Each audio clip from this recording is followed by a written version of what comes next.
ओम शांति। आज प्यारे बाबा ने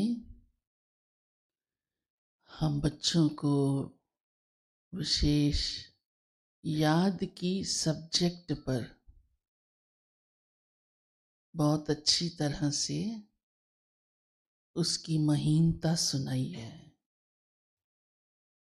कि याद ऐसी हो बाबा के साथ जो आत्मा अपने अंदर करंट महसूस करे।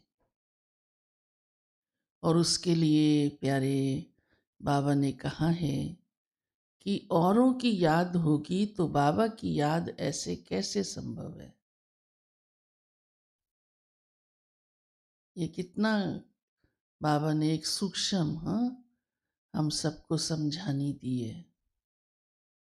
गीत में भी मौन की महिमा सुनी कि मौन है तो याद संभव है, अगर मौन नहीं तो याद भी वैसी शक्तिशाली नहीं बन सकती।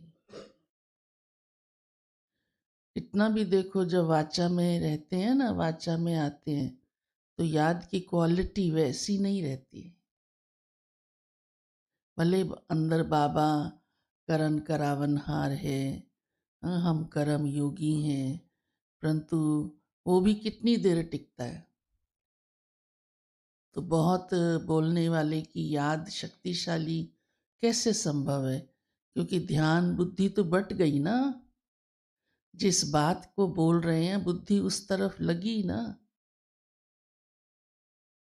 तो आज बाबा ने मुरली में बहुत हम सबको याद की सब्जेक्ट हमारी क्या है और कैसी होनी चाहिए इस पर कहा है। और उसके लिए बाबा ने कहा है कि इसके लिए 3 बातें: गंभीरता चाहिए, धैर्यता चाहिए और समझ चाहिए।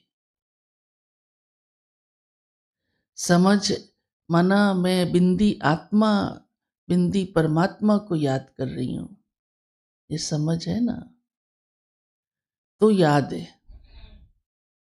ऐसे मुख से बाबा निकल रहा है, वो कोई एक्यूरेट याद नहीं है। राइट तो है ये, लेकिन जो बाबा याद जैसे कहता है ना कि कनेक्शन जुड़ जाए वो फर्क पड़ जाता है। फिर बाबा कहते कर्मेंद्रियों के ऊपर नियंत्रण करना है। वो नियंत्रण भी योग से ही आता है। जितना आत्मा योग करती है, बाबा को याद करती है, आत्मा के अंदर शक्तियां आ जाती हैं और उसी आधार से हमारा कंट्रोलिंग पावर सूक्ष्म इंद्रियों पर भी, मन बुद्धि संस्कार, और स्थूल इंद्रियों पर भी सहज हो जाता है। उन पर भी नियंत्रण मन बुद्धि पर होता है तो उन पर होता है।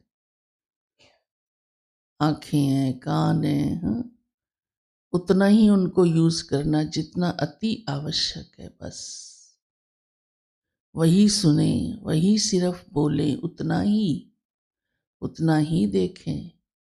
जो जरूरी नहीं वो ना देखें ना सुने, न खड़े हो, ना हाथ चलाए, ना पाँव। आज ऐसी बाबा ने हमें याद की सब्जेक्ट विशेष कही है। फिर इतना कहा है बाबा ने कि बाबा से उम्मीद नहीं रखो। कौन सी? बाबा कहते हैं, मेरे से कहते हैं कृपा कर दो, मेरी बीमारी ठीक कर दो। बाबा ने कहा ये आपका कर्म का खाता है। कोई भी है, आज तो विशेष बीमारी का कहा है बाबा ने, या कोई भी समस्या रोग आता है या कुछ भी होता है, तो बाबा कहते वो तो आपने जो बोया, आपने जो किया वही सामने आया ना। हाँ, बाबा हमें सहूलियत देता है कि मेरे को याद करोगे तो वो कटता जाएगा। उसका शास्त्री बाबा ने याद दिया है। इतना याद करो, बाबा कहते हैं, जो कर्म भोग चुकतू हो जाए। बाबा से नई उम्मीद रखो।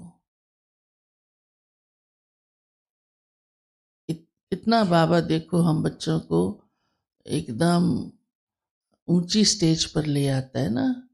नहीं तो साधारण रीति से समझते हैं बाबा हमें ठीक नहीं करता, हमारी बीमारी बढ़ती जा रही है, दूर नहीं करता। तो जो भी कुछ है, चाहे किसी भी प्रकार की बात है, उसका कारण तो वास्तव में हमारा ही। हाँ, बाबा ने थोड़ा उसमें कुछ किया। जो कुछ है हम ही अपने कर्म का खाता लेकर चल रहे हैं ना। और ही बाबा ने ऐसा रास्ता दिखा दिया कि बच्चे ये रास्ता है, आप बुद्धि योग मेरे साथ रखो तो समस्या टल जाएगी। और जब तक वो इतनी पावरफुल नहीं होती ना, तो समस्या अगर पावरफुल है तो पहला काम किसका होगा? योग का असर होगा ना। तो ठीक होगी ना बात। और यही संगम पर इस ब्राह्मण जीवन में बाबा ने हमको तरीका दिया है, और कोई तरीके नहीं है। दुनिया में कई तरीके लोग अपनाते हैं, फिर कोई तो जंत्र मंत्र कहाँ कहाँ पहुंच जाते हैं, है ना, उल्टे तरीकों में भी। तो आज प्यारे बाबा का ये है कि इतना बाबा से प्यार हो, इतना बाबा की याद हो, तो उसमें आपका कल्याण समाया हुआ है।